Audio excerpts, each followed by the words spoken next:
Good day, Mom and Sir. My name is Lendley Tangan, 26 years old, from Philippines.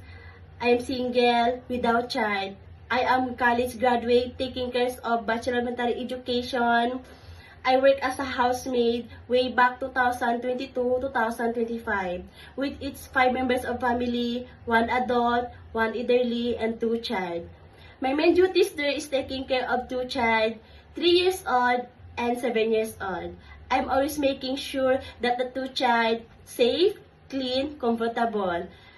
I also teach the 2 child like reading book, assignment tasks, stories, counts of the numbers, playing, love, and respect. I always making sure that I cook the nutrition food for them like vegetable and fruits, rice, egg, milk, bread, chicken, fish, pork.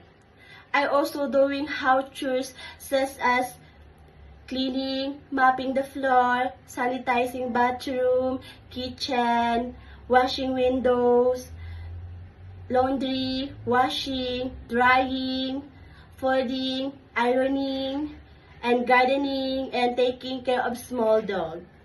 To my future employer, please hire me because I am patient, kind, honest, hardworking, responsible person.